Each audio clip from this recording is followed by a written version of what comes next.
All right, y'all, let's talk about the school choice bill that's being pushed in Texas right now. As you may already know, Texas has been trying to get school choice for quite a while, and this time it seems like they might actually succeed. But this particular bill, which would provide educational savings accounts to parents to send their kids to a private school, homeschool, or have other educational services, somehow this is making conservatives upset. Not all of them, probably not even most.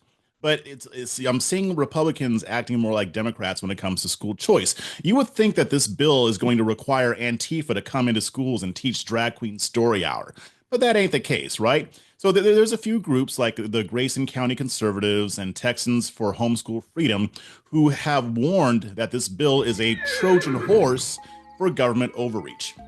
According to them, if you give parents back some of their own tax dollars through education savings account, the state will swoop in and ruin private and home education. And I understand that concern. That's a concern that I've had before in the past with other school choice bills. Their fear is that once government money touches private schools, the woke mobs will find a way to control them. And I get it. Nobody wants the state dictating your kids' math curriculum or requiring them to learn about gender ideology. I get that. I've railed against that for years. But here's the thing. Here's what they're missing or just not telling you.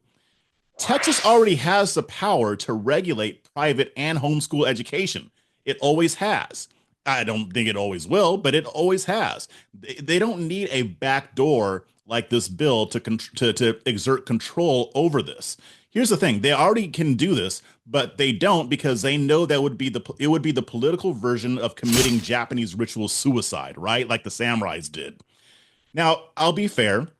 Not all of these people are just mindlessly fear mongering. Some have proposed other solutions, but they sound a little familiar. A lot of these people are saying that they should just invest more in government run schools, raise teacher pay, improve failing campuses, boost accountability. Where have we heard that before, right?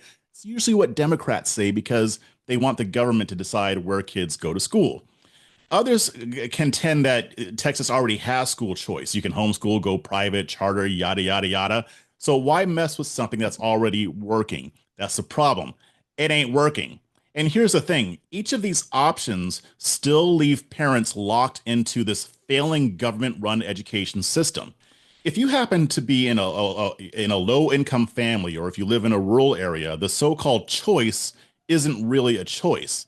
It's like being told you can order anything you want from the menu, except the menu only has like two options, and one of those options is rotten okra. Y'all know how I feel about okra.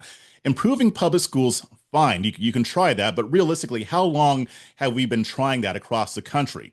We spent decades pouring money and billions of dollars into a system with failing results. Meanwhile, this bill would put the power directly in parents' hands. They get to decide where and how their kids are educated, not some bureaucrat in Austin, not some school board 200 miles away. And this is what the critics of this bill don't want to talk about. By opposing school choice, they're still making the case that the government should decide where and how your kids go to school. Not you, not the parents, but the government.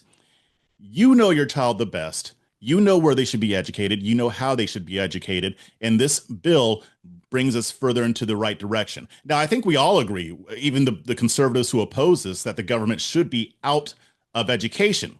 I want to get there. This bill could move us in that direction, right? So, yeah, if you want to try fixing government run schools, you can, but don't force every family to stay in a failing and broken system while you're figuring this out. That's not reform, that's captivity.